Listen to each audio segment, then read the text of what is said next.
In the early 1920s, the rolling plains of northeastern Oklahoma were painted with the colors of prosperity. The Osage tribe was given a reserved land in Oklahoma by the U.S. government after being forced off their land during the Indian Wars of the previous century. The land seemingly provided nothing but, according to the negotiation, the U.S. government agreed that Osage would have the rights to any minerals, including oil, gas, and coal, that were found on that land. The government had no idea that beneath the barren lands of the Osage Nation, which they believed was useless, lay a treasure full of black gold. The discovery of oil transformed this Native American tribe into one of the wealthiest communities per capita in the world. But with wealth came envy, and with envy, a dark shadow was cast over the land. This is the story of the Osagemurders, a tale of greed, betrayal, conspiracy, and a quest for justice.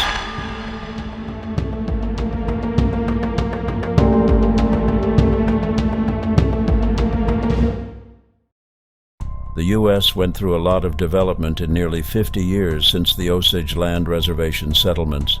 The biggest boom came in the automobile industry, which needed a lot of fuel to begin with. This turned out to be great news for the Osage tribe, as their land was one of the biggest oil reserves in the country. The Osage were earning banks by leasing the land to white people to get the oil, and the money was fulfilling the needs of every tribe member. They almost lived a life of luxury with that money, but the only problem they usually faced was that some Osage tribe members were considered legally incapable of handling such a large amount of money because they were seen as ignorant Indians. They had to seek supervision from white men to enjoy the money which was rightfully theirs. Although most of them took advantage of that situation, there were some white men seen as protectors by the Osage tribe, who were considered their true allies. The most popular name amongst them was William Hale, a former cowboy who was a part of the tribe before they ever thought of the bloom. He even donated large amounts of money to schools and local hospitals very often. Apart from that, they had no other issue to face. They had white servants reversing the racial hierarchy and had higher financial status than many well-off white people. But good times didn't last long for them. The serenity of the Osage lands was shattered in May 1921 when Anna Brown, a young Osage woman, was found dead in a remote ravine. Her body was discovered by a group of hunters, her head bearing a fatal gunshot wound. Anna Brown was a vibrant and well-loved member of the Osage community. She was a member of one of the families that gained immense wealth through the oil reserves. She enjoyed her share of the oil money very lavishly. She had the perfect flapper lifestyle. She usually stayed out late, dancing at parties and going to clubs. She had also come to enjoy the taste of bootleg liquor. She went missing in May 1921. At first, the family assumed that she had simply gone out on a lengthy dancing and drinking binge in some other state, but the truth of the situation unfolded after a week on 27th May, when her badly decomposed body was found near a creek infested by worms. Her death was a shock, but the initial investigation was just a mockery to her death at best. The sheriff and local authorities were reluctant to delve deeper, perhaps influenced by the prevailing racial attitudes and the growing power of those who stood to benefit from the Osage wealth. Molly Burkhart, Anna's sister, was heartbroken. She had seen Anna just days before her death. They had laughed, shared stories, and spoken of their futures. Now Molly was left with a void that no amount of money could fill.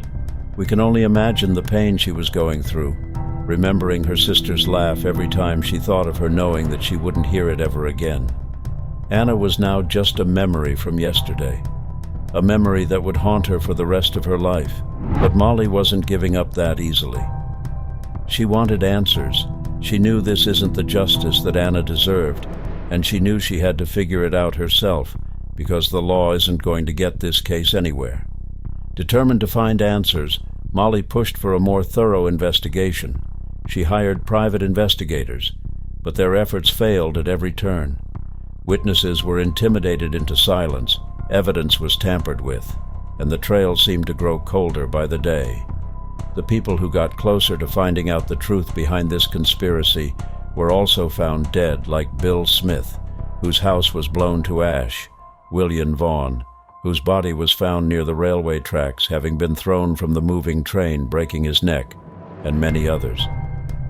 Things were now getting out of hand, and Molly's life took another dark turn, a turn even worse than her sister's death. As the deaths around her continued to increase in number, a sinister pattern began to emerge. Molly's family members were being killed one by one, each leaving behind a substantial inheritance. The Osage people, rich in oil money, had become targets. The legal guardianship system, imposed by the U.S. government, placed control of the Osage wealth in the hands of white guardians. These guardians were often corrupt, exploiting their wards for personal gain, and even the governor of Oklahoma, Jack C. Walton, couldn't be relied on. Molly, however, was determined to seek justice for her family. By 1923, over 24 Osage had died under mysterious circumstances. The pattern was too obvious to ignore. Those who stood to inherit oil wealth were being systematically eliminated. Fear gripped the community, and whispers of conspiracy spread like wildfire. The killers were cautious about leaving behind traces of evidence and killed whoever threatened their secret, no matter if they were an Osage or a white man. Molly now knew that this case was not just about her sister anymore, and there is a bigger, sinister plan going on behind this silent massacre. Desperate for answers, the Osage Tribal Council turned to the newly formed Federal Bureau of Investigation, led by a young J. Edgar Hoover. The case, known as the Osage Reign of Terror, would become one of the FBI's first major homicide investigations. Agent Tom White, a former Texas Ranger known for his integrity and tenacity, was assigned to lead the investigation. White assembled an undercover team, including a Native American agent, to infiltrate the Osage community and gather evidence. The investigation revealed a tangled web of corruption, deceit, and murder. Key suspects emerged, including none other than William Hale. Hale, it seemed, was the mastermind behind the murders, orchestrating the deaths to gain control of the oil-rich estates. The more White's team dug, the more they uncovered the depths of the conspiracy. Anna Brown's murder, initially deemed an accident, was a pivotal piece of the puzzle. Interviews with those who knew her revealed that Anna foresaw the dangers lurking around her. She had confided in friends about strange occurrences and had expressed fears for her life. She was smart to sense it, but couldn't evade her fate. Anna's autopsy, initially ignored and trashed by the local authorities, was re-examined. The gunshot wound to her head was conclusive evidence of foul play, yet it had been dismissed as an accidental shooting. It became clear that local law enforcement had been either grossly negligent or their conscience was bought by the organizers of this crime. Molly Burkhart's persistence was that one outstanding force that kept smashing the walls of injustice and didn't let Anna's case die. She met with agents, providing them with details and urging them to keep looking deeper. The evidence pointed to a calculated, devious plan to eliminate the Osage and seize their wealth. It unfolded the masks off the people blinded by the thirst for money. As the investigation went on, it became apparent that the conspiracy extended far beyond William Hale. Doctors, morticians, law enforcement, and even judges were implicated. The local doctors, the Schoen brothers, were the prime suspects for tampering with Anna's autopsy results, and they even tried to force Bill Smith into giving them the rights to his Osage wife's estate as he was taking his last breaths in the hospital. The Osage wealth had created a network of corruption that pervaded every level of the local community. It was the racial hate towards the Osage tribe, because of which some couldn't stand their wealth, and some were just driven by blind greed. The use of poison was another sinister method employed by the conspirators. Lizzie Q, an elderly Osage woman, had died from what was initially believed to be natural causes. However, further investigation revealed that she had been slow poisoned. Her death was not an isolated incident. Many Osage had been slowly killed using similar methods. The betrayal wasn't just in the protector's veins. It ran deep within the Osage community. Ernest Burkhart, Molly's husband, was torn between loyalty to his wife and the coercion of his uncle, William Hale. Ernest's internal struggle was a heartbreaking aspect of the investigation. He blamed it on his uncle and claimed that he was being brainwashed. He also protested to prove his love towards Molly, but she knew that this wasn't something he did just because he was forced to. She knew it was his own personal greed that corrupted him.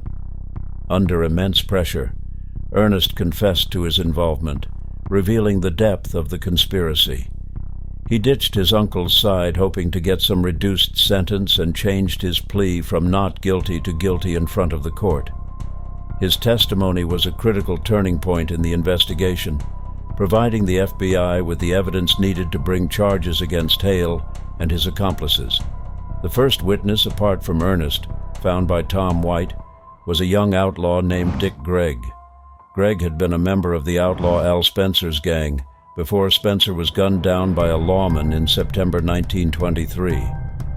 In exchange for reduced jail time, Gregg recalled that Hale had approached him and Spencer about killing Bill and Rita Smith for a hefty sum of money. The trial of William Hale and his accomplices was a landmark moment. The courtroom was packed, the air thick with tension. The prosecution laid out a compelling case, detailing the cold-blooded calculation behind each murder. Witnesses testified to the manipulation and coercion by Hale, painting a portrait of a man driven by insatiable greed.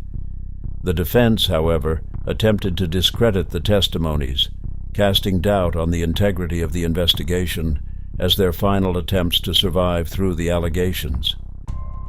In the end, the jury found Hale and his accomplices guilty. The verdict brought justice to the Osage Nation, but the scars of the reign of terror would last for generations. This wasn't just about the murders. It was about the shattered trust and betrayals that they never saw coming. The pain of losing someone has a chance of fading away with time, but broken trust leaves much deeper scars with no hope of recovery. The Osagemurders left a profound impact on the tribe and the nation. The case highlighted the systemic exploitation of Native Americans and the failure of the legal guardianship system. It also marked a pivotal moment for the FBI, cementing its role in the fight against organized crime. People now saw the FBI as the ray of hope they were always looking for. For the Osage, the quest for justice did not end with the convictions. The tribe fought to reclaim their stolen wealth and rebuild their community. Molly Burkhart, despite the betrayal by her very own husband, remained a symbol of resilience and determination. Justice may have been served in the courtroom, but the pain and loss they endured can never be fully healed. They ensured that the stories of the ones they lost should never be forgotten and should be remembered as the story of revolution against injustice by the upcoming generations. The story of Anna Brown's murder remains a haunting reminder of the cruelty inflicted upon the Osage. Her death, like many others, was part of a calculated effort to wipe out a whole tribe for their wealth. While the main conspirators were brought to justice, many questions remained unanswered. Who else knew about the plan? How many more were involved in this corrupted plot? The legacy of the Osage Nation stands as a testament to resilience and the fight for justice. The tribe continues to honor the memory of those lost during the Reign of Terror. Annual ceremonies and memorials serve as reminders of the past and the strength of the Osage people till date. The Osage have not only survived but thrived, using their wealth to invest in education, healthcare, and community development. The tribe's leadership has worked tirelessly to protect their interests and ensure that the mistakes of the past are never repeated. The incident left many scars, but eventually put a positive impact to their unity as a tribe and revolutionized their determination to grow and prosper independently. The story of the Osagemurders is a testament to the enduring spirit of the Osage people. It is a reminder of the devastating consequences of greed and the importance of justice. As the sun sets over the Oklahoma plains, the legacy of the Osage Nation stands as a beacon of hope, resilience, and the unyielding quest for justice. As we reflect on this dark chapter, we honor the memory of Anna Brown and all those who suffered. Their stories remind us that justice is a continual pursuit, one that requires vigilance, courage, and an unwavering commitment to truth. This case later came to limelight through the book The Killers of the Flower Moon by David Grann, and became more popular after a movie was released based on its story. What are your thoughts on this story? We would love to hear them in the comments, and make sure to hit the subscribe button so that you never miss out on another mind-blowing case on our channel. Thanks for watching.